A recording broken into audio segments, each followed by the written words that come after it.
Hey guys, Logan here, freelance event manager, and I am so excited to bring to you guys some hot off the presses information. I've been really thinking through all this virtual event stuff, and I feel like taking that transition from in-person events to virtual can feel so challenging, so overwhelming. But guess what? I just found out that espnW just made it look easy. They crushed it in terms of an online virtual event, and I broke it down into 9 tips that you can apply to your next virtual event, so stick around to learn how. Before we get into the really exciting part, if you can't tell, I'm like bouncing on my toes. I'm so excited about all these awesome things I just learned with virtual events. If you would like to hear more about events and learn about event planning, please subscribe below. Down there, I don't know which side it is, I'm still new to this, but that's great. What is the espnW Summit New York City? Well, it's an in-person summit that's usually held to only about 300 people, and then because of COVID this year, they decided to take it virtual and open to the public. So me, #1 women's sports fan and just sports fan in general, I was like, yes, sign me up. And I went and I registered, and then I paused. The event was 3 hours long, and I had yet to sit through a 3-hour event, but my interest was piqued. And guess what, guys? Today, I sat through a 3-hour virtual event and loved it. I wanted them to keep going at the end. I was like so sad that it was over, and it was amazing, and this great feeling that I immediately wanted to share with you guys, because how I'm feeling right now is how I want every attendee who ever comes to one of my in-person or virtual events to feel, and hopefully you do too. So let's get into it. Let's start breaking down why was their event so successful from an attendee perspective. #1, look at their format. It was filled with variety. espnW did not stick to the one format where you have to just have a host talking to people, or you just have recorded talks, or you're just showing a video. No, they mixed it up. First, I should probably give a shout out to their master of ceremonies, Sarah Spain, who's a really cool broadcaster, owned the experience. She was a strong through line throughout the entire event, but guess what? She wasn't in every segment. She was not constantly being the only interviewer, and she wasn't the only person to do all the transitions. They kept mixing it up. They used speakers to interview other speakers. They showed a pre-recorded podcast followed by then a live episode of the podcast. The variety of their formatting just kind of kept me wanting more. And as you can tell, I wished it hadn't ended. So check, there's a win there. So one lesson we learned, just keep it fun, keep it fresh. And even if you're gonna do a 3-hour event, by mixing it up all the time, people like me might not even notice. #2, variety of content.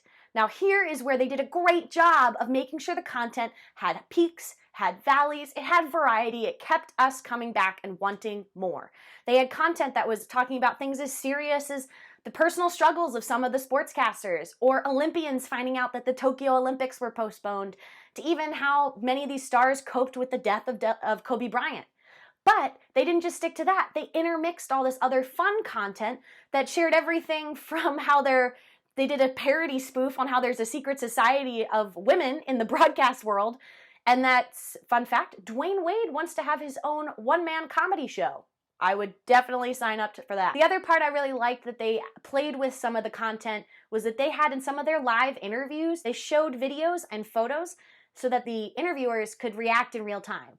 This is everything from like Sabrina Ionesco's like TikTok dance to some throwback photos of Dwayne Wade's agent with Dwayne Wade. And it was just really fun to kind of see them play off each other. And you kind of got this little like riffing off the cuff moments that really only happen at live events, and I'd yet to see replicated in a virtual event. So bravo espnW, that was awesome. Which brings me to point #3. You can be long, but you better keep it short. This is where I balked, remember earlier, saying that it was a 3-hour event, and I was like, no way can I sit through a 3-hour event. But I did, and I wanted more. So how did they do that? That's because they kept the segments short and fun and different. It took place from 2 p.m. to 5 p.m. And it's not like it was one 3-hour chunk. Their longest segment was 30 minutes, and that was only one of them. Some of them were as short as 5 minutes. I'd say the average length was probably like 15, 20. So the fun part was they were able to keep pace over their virtual event by keeping the segments shorter than you would in an in-person event, and keeping it fresh and keeping the conference moving. And #4, Technology can be fickle. I know I'm giving all this props to espnW, and they are under the branch of ESPN, which is a professional broadcasting agency, and so of course they're going to be great at virtual events because they do TV. Sure, but even ESPN had technical issues. They had moments, not a lot of them, but a few, where the speaker's audio was breaking up because their internet was slower, or there was a delay in one of the interviewers hearing an interviewee's question.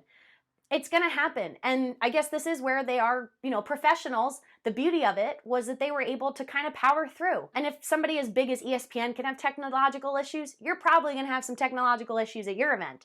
And that's not a bad thing. Similar to in-person events, you prepare and prep and try to make sure you have the right team in place so that when things go wrong, notice I say when, not if, because at live events, stuff always doesn't go according to plan. And the best and all you can hope for is that you put the right people in the right positions to help you.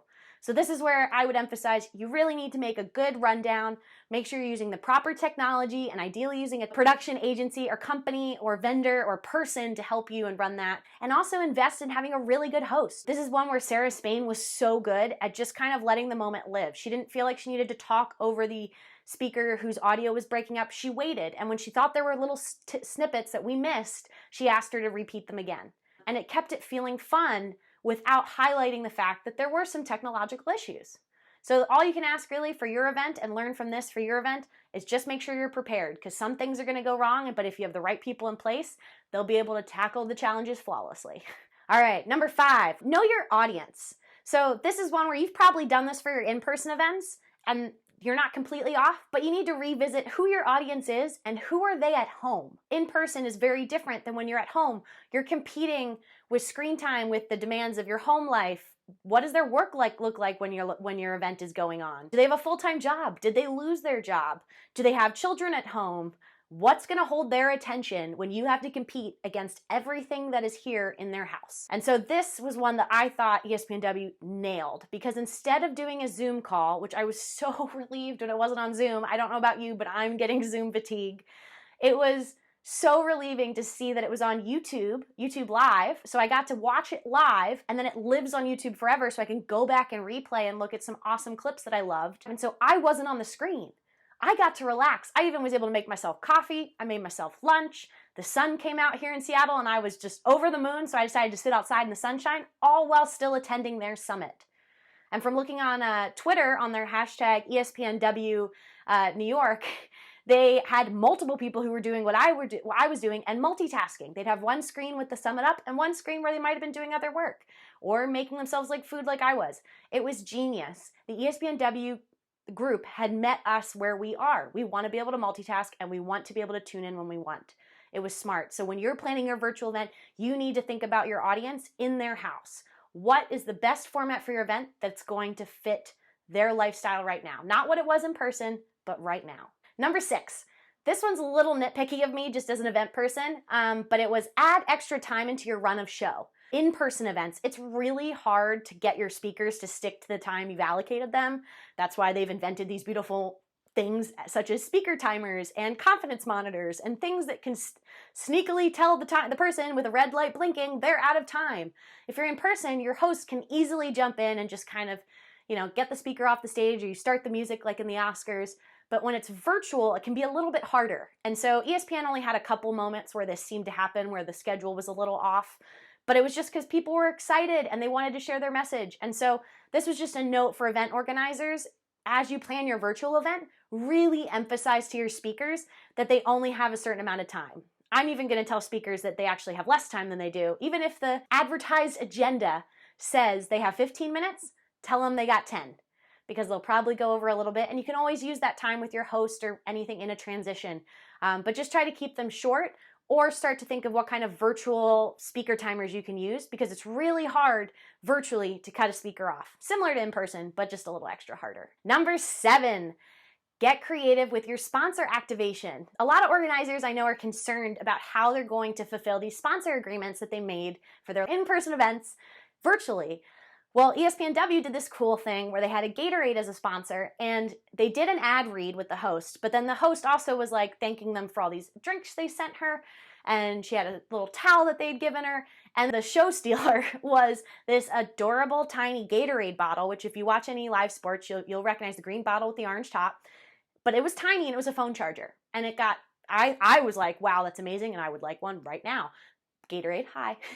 Anyway, she had to go and revisit it at her closing remarks because so many people had been talking about it on social media. It was a really cool way to kind of interplay some of the sponsorship ads that was way more impactful than just having the Gatorade logo up on the screen. I mean, I'm still talking about it, so did a good job on there. It was a great way to feel authentic, have fun, and stay true to the message of the show. Number 8, video backgrounds can actually showcase your personality.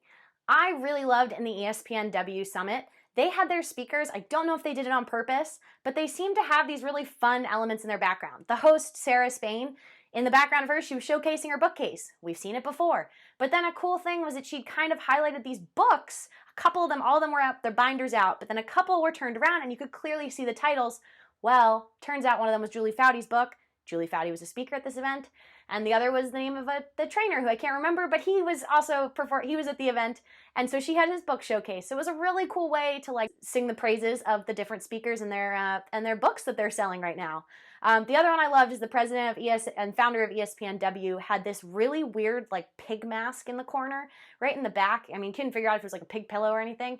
She just had that casually in her background. That also caused such a stir on Twitter that she had to address it in her closing remarks, and I guess it was her rationale then was she's got a big Halloween costume collection, and this was just a tiny piece of her big collection that she inexplicitly decided to show her personality and get to share something fun about herself. So this is something with your virtual event, you gently remind your speakers to make sure there's nothing super distracting behind them, but then also encourage them to showcase a little bit of their personality in their background and have a little fun with it. I think your attendees will definitely appreciate it. Now I'm to number 9, my final point. Make it your own. One of the things I really loved about espnW is that they brought this new kind of fun, different kind of formatting, different content. They played to their strengths and they made it their own. And it was a bunch of content that definitely appealed to their target audience, which I would say me. As a female sports fan who loves sports, all the sports, I loved it. There's tons of virtual events going on out there, and there is no rule out there that says there's only one way to do it.